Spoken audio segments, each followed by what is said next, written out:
ಇನ್ನು ರಾಜ್ಯ ಕಾಂಗ್ರೆಸ್ನಲ್ಲಿ ಶಾಸಕರ ಖರೀದಿ ನಡೀತಾ ಇದೆ ಅಂತೇಳಿ ಬಾಗಲಕೋಟೆಯಲ್ಲಿ ಪ್ರಹ್ಲಾದ್ ಜೋಶಿ ಗಂಭೀರ ಆರೋಪ ಮಾಡಿದ್ದಾರೆ.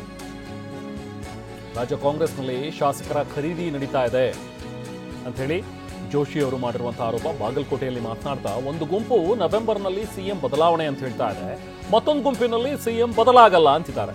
ಶಾಸಕರ ಖರೀದಿಗೆ ಎರಡೂ ಗುಂಪಿನಿಂದ ಭ್ರಷ್ಟಾಚಾರ ನಡೀತಾ ಇದೆ, ತಮ್ಮ ಶಾಸಕರ ಖರೀದಿ ವ್ಯಾಪಾರಕ್ಕೆ ನಿಂತುಬಿಟ್ಟಿದ್ದಾರೆ ಅಂತ ಹೇಳಿ ಕೇಂದ್ರ ಸಚಿವ ಪ್ರಹ್ಲಾದ್ ಜೋಶಿ ಗಂಭೀರ ಆರೋಪ ಮಾಡಿದ್ದಾರೆ. ನೋಡ್ರಿ, ಅವರು ಒಂದು ಗ್ರೂಪ್ನವ್ರು ಹೇಳ್ತಾರೆ ನವೆಂಬರ್ದಲ್ಲಿ ಬದಲಾವಣೆ ಖಚಿತ ಅಂಥೇಳಿ, ಆಮೇಲಿಂದ ಇವ್ರು ಹೇಳ್ತಾರೆ ಯಾವುದೇ ಬದಲಾವಣೆ ಇಲ್ಲ ಅಂಥೇಳಿ. ಹಿಂಗಾಗಿ ಆಡಳಿತದ ಮೇಲೂ ಪರಿಣಾಮ ಬೀರದ. ಶಾಸಕರನ್ನ ಖರೀದಿ ಮಾಡಲಿಕ್ಕೆ ಎರಡೂ ಗುಂಪಿನವರು ಭ್ರಷ್ಟಾಚಾರದಲ್ಲಿ ತೊಡಗಿದ್ದಾರೆ.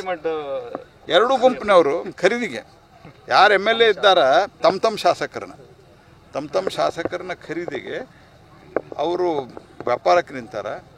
ಯಾರು ಈ ಸಂದರ್ಭದಲ್ಲಿ ವೈಯಕ್ತಿಕ ಲಾಭಕ್ಕೆ ಶಾಸಕರಾಗ್ಯಾರಲ್ಲ ಅವ್ರಿಗೆ ಇದು ಗೋಲ್ಡನ್ ಅಪಾರ್ಚುನಿಟಿ. ಬಾಚಿಕೊಳ್ಳೋದ ನೋಡ್ರಿ.